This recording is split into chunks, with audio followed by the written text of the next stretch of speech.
Assalamualaikum warahmatullahi wabarakatuh. Perkenalkan, nama saya Fakih Adlian Alvan dengan NIM 12022223202 dari kelas SI 4607. Pada kesempatan kali ini, saya akan menjelaskan tentang STP konsep dan Ether channel. Yang selanjutnya itu STP. Apa itu STP? Spanning Tree Protocol adalah sebuah protokol jaringan yang sangat penting dalam menjaga kestabilitasan dan kinerja jaringan komputer. STP bekerja dengan cara yang cerdas untuk mencegah terjadinya loop pada jaringan internet yang dapat menyebabkan gangguan serius, seperti badai siaran atau broadcast storm dan pembengkakan lalu lintas jaringan. Lalu selanjutnya adalah varian STP. Terdapat dua varian dalam STP tersebut. Yang pertama ada Rapid STP, lalu yang kedua ada Multiple STP. Pada Rapid STP, yakni versi yang dipercepat dari Spanning Tree Protocol, tujuannya untuk mengurangi waktu konvergensi yang dibutuhkan oleh STP untuk memulihkan jaringan setelah terjadinya perubahan topologi, seperti penambahan waktu atau penghapusan link. RSTP mengurangi waktu konvergensi dengan menghapus beberapa tahap penemuan dan pemilihan jalur dalam beberapa proses pembentukan pohon jaringan. Ini dicapai dengan memperkenalkan beberapa perubahan dalam algoritma STP. Lalu yang kedua adalah Multiple STP. Multiple STP adalah versi yang mengizinkan lebih dari satu pohon jaringan spanning tree dalam satu domain.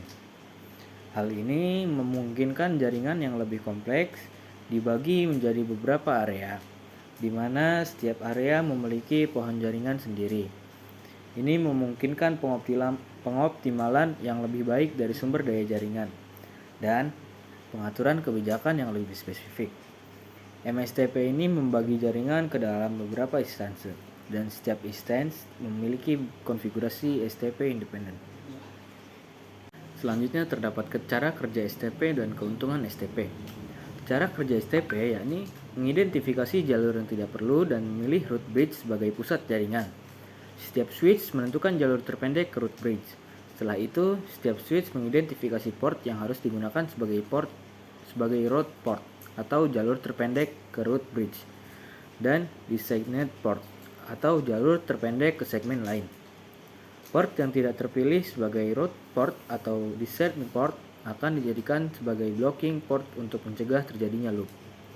Lalu keuntungan STP adalah yang pertama, pencegahan loop jaringan. Lalu yang kedua, keandalan jaringan yang tinggi.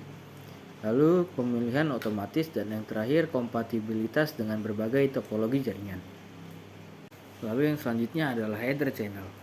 Definisi dari header channel. Header channel adalah sebuah teknologi yang digunakan dalam jaringan komputer untuk menggabungkan beberapa koneksi fisik antara dua perangkat jaringan menjadi satu jalur logis yang lebih besar dan lebih handal. Dengan menggunakan header channel, beberapa jaringan dan saluran fisik dapat digabungkan menjadi satu jalur virtual yang memungkinkan meningkatkan throughput, redundansi, dan kinerja secara keseluruhan. Lalu yang selanjutnya ada cara kerja header channel. Header channel bekerja dengan menggabungkan beberapa port fisik menjadi satu tautan logis. Lalu, traffic didistribusikan di antara port-port fisik dalam header channel. Lalu, algoritma khas digunakan untuk memilih port mana yang akan digunakan untuk mengirim traffic. Lalu, ada dua mode header channel. Yang pertama, mode on demand dan mode statis. Keuntungan dari header channel adalah meningkatkan bandwidth, meningkatkan redundansi, meningkatkan load balancing, meningkatkan skalabilitas, meningkatkan keamanan. Mungkin cukup sekian penjelasan dari saya.